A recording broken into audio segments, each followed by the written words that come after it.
அனைவருக்கும் வணக்கம். பத்மாவதி கிச்சன் சேனலுக்கு உங்களை அன்புடன் வரவேற்கிறேன். நம்மளுடைய சேனலில் எளிமையான கோயில் பரிகாரம், தாந்திரிய பரிகாரம் தான் போடுறோங்க. இந்த சேனலை சப்ஸ்கிரைப் பண்ணி வச்சுக்கோங்க. பக்கத்தில் இருக்க பெல் பட்டனை கிளிக் பண்ணி வச்சுக்கோங்க. நாங்கள் போடுற ஒவ்வொரு வீடியோ உங்களுக்கு உடனுக்குடன் அப்டேட் ஆகிட்டு இருக்கும். வாங்க வீடியோக்குள்ளே போகலாம். இன்று திருவோண நட்சத்திரம். திருவோண நட்சத்திரம்னாலே அது பெருமாளுக்குரிய நட்சத்திரம் அப்படின்னு நம்ம எல்லாருக்குமே தெரியும். ஏன்னா திருமால் அந்த 10 அவதாரத்தில் ஒன்றான வாமன அவதாரம் எடுத்த நாள் தான் அந்த திருவோண நட்சத்திரம். அந்த நாளில் நம்ம விரதம் இருந்து பெருமாளை வணங்கும் போது நமக்கு சகலவித சௌபாக்கியங்களும் கிடைக்கும். இந்த நாளில் நம்ம அவரை வழிபடும்போது சந்திரனுடைய அருள் நமக்கு கிடைக்கும். அதாவது சந்திரதோஷம் எதுவும் இருந்தால் நீங்கி சந்திரனுடைய அருள் கிடைக்கும். வாழ்க்கையில் நமக்கு சகலவித செல்வ செழிப்புகளும் உண்டாகும். குழந்தை பேர் இல்லாதவங்களுக்கு குழந்தை பேர் உண்டாகும். இந்த நாளில் நம்ம எந்தவித மனக்குறைகள் இருந்தாலும் அந்த மனக்குறைகளும் நமக்கு நீங்கும். பகைகள் அகலும். அதாவது குடும்பத்துக்குள்ளேயோ வெளியிலையோ யார்கிட்டனாலும் நம்ம பகை இருந்தால் பகைகள் அகலும். இந்த விரதம் நம்ம எப்படி மேற்கொள்ளுது அப்படின்னு பார்த்தீங்கன்னா, காலையில் எந்திரிச்சு குளிச்சுட்டு நம்ம வீட்டு பூஜை அறையிலே எளிமையாக செய்யலாம். பூஜை அறையில் பெருமாள் படம் இருந்தால் அந்த படத்தை நல்லா தொடச்சி அங்கே சந்தனம் குங்குமம் எல்லாம் வச்சு அவருக்கு பிடித்த துளசி மாலை சாத்தி ஒரு நெய் தீபம் ஏற்றி, அதாவது ஒரு அகலில் பஞ்சு திரியிட்டு நெய் ஊற்றி நெய் தீபம் ஏற்றிட்டு அவருக்கு பிடித்த அது நெய்வேத்தியமான பால் பாயாசம், பின்ன சர்க்கரை பொங்கல், புளியாதுரை, இந்த மாதிரி எதனாலும் வச்சு நெய்வேத்தியம் வைக்கலாம். சரி, ஒன்றுமே நெய்வேத்தியம் வைக்க முடியல, என்னால் இதுதான் வைக்க முடியும்னா ஒரு பாலில் கொஞ்சோண்டு கற்கண்டு போட்டு வைங்க. நல்லா கற்கண்டு போட்டு வச்சாலே அதே ஒரு நெய்வேத்தியம் தான் அவருக்கு பிடிச்சது. அதை வச்சுட்டு அவரை மனசார தூப தீபங்கள்லாம் காட்டி அவரை மனசார வழிபடுங்க. அதாவது பெருமாளே எனக்கு சகலவித சௌபாக்கியங்களும் கொடுக்கணும், எனக்கு எந்த கடன் பிரச்சனையும் இருக்கக்கூடாது அப்படின்னு சொல்லி மனசார மனமுருகி வேண்டுங்க. இந்த நாளில் நம்ம விரதம் இருந்து பெருமாளை வேண்டும் போது கூட நமக்கு கூடுதல் பலன் கிடைக்கும். விரதம் இருக்கிறவங்க காலையிலேருந்து சாயந்தரம் வரை நம்ம 3 நேரமும் எந்த உணவும் எடுத்துக்காமல் இருக்கலாம். இல்லைன்னா அவங்க உடல்நிலை அனுசரித்து சில பேர் பால் பழம் மாத்திரம் சாப்பிட்டுக்கலாம். இல்லைன்னா மதியம் ஒரு நேரம் உப்பில்லாத உணவு எடுத்துக்கலாம். இப்படி விரதம் இருந்தும் நம்ம பெருமாளை வேண்டலாம். இந்த திருவோண நட்சத்திர நாளில் பெருமாளை வழிபடும்போது நமக்கு சகலவித சௌபாக்கியங்களும் கிடைக்கும்.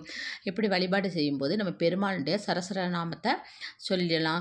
இல்லைன்னா 108 தடவை பெருமாளுடைய திருநாமத்தை எழுதலாம். அதாவது ஓம் நமோ நாராயணா, ஓம் நமோ நாராயணான்னு ஒரு நோட்டு எடுத்து 108 தடவை எழுதலாம்.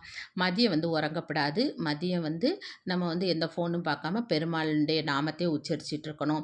அதுக்கப்புறம் சாயந்தரம் முடிஞ்சால் உங்களுக்கு பக்கத்தில் இருக்க கோயிலில் போய் அந்த பெருமாள் கோயிலுக்கு போய் அவருக்கு துளசி மாலை வாங்கி கொடுத்து அவருக்கு ஒரு நெய் தீபம் ஏற்றுங்க. ஒரு அகலில் நெய் ஊற்றி பஞ்சு திரிட்டு நெய் தீபம் ஏற்றிட்டு பெருமாளை மனசார வேண்டிக்குங்க.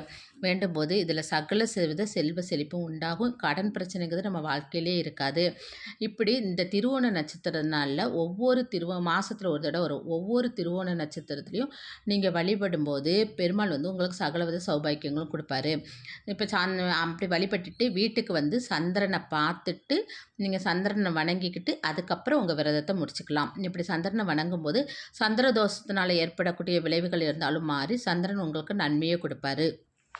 இந்த விரதத்தை நீங்கள் ஒவ்வொரு மாத திருவோண நட்சத்திரத்தில் இருந்துட்டு நீங்கள் ஒரு 5 திருவோண விரதம் இது போல் 5 மாதம் இது போல் திருவோண விரதம் இருந்து பெருமாளை வணங்கும் போது நம்ம வாழ்க்கையில் நமக்கு ஏற்படுகிற செல்வ செழிப்பை நம்ம கண்கூடாவே பார்க்க முடியுங்க. பெருமாள் என்ன வேண்டுனாலும் கண்டிப்பாக கூட. இந்த வாமன அவதாரங்கிறது எப்படின்னா, அதாவது நமக்கு நம்ம என்னென்ன கேட்குமோ அந்த எல்லா விஷயத்தையும் அந்த பெருமாள் நமக்கு அருள்வார்.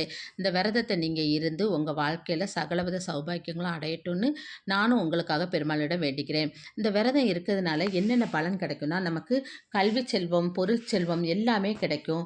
அப்புறம் இந்த விரதம் நம்ம இருக்கும்போது எப்போதுமே பெருமாளுடைய, அதாவது 3 நேரம் உணவு எதுவும் எடுக்காமல் விரதம் இருக்கீங்கன்னா அந்த சமயத்தில் பெருமாளுடைய தீர்த்தம், அதாவது துளசி தீர்த்தத்தை அருந்திக்கலாம். அது தப்பு ஒன்றும் இல்லை.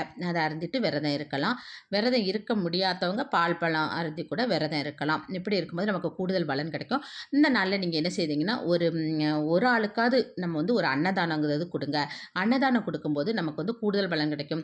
அன்னதானங்கும்போது உங்களுக்கு சோறு கொடுக்கலாம். அதாவது சோறு, தயிர் சோறு, புளிசோறு, ஏதேனும் ஒரு சோறு அன்னதானம் கொடுங்க. இந்த அன்னதானம் கொடுக்கறதுனால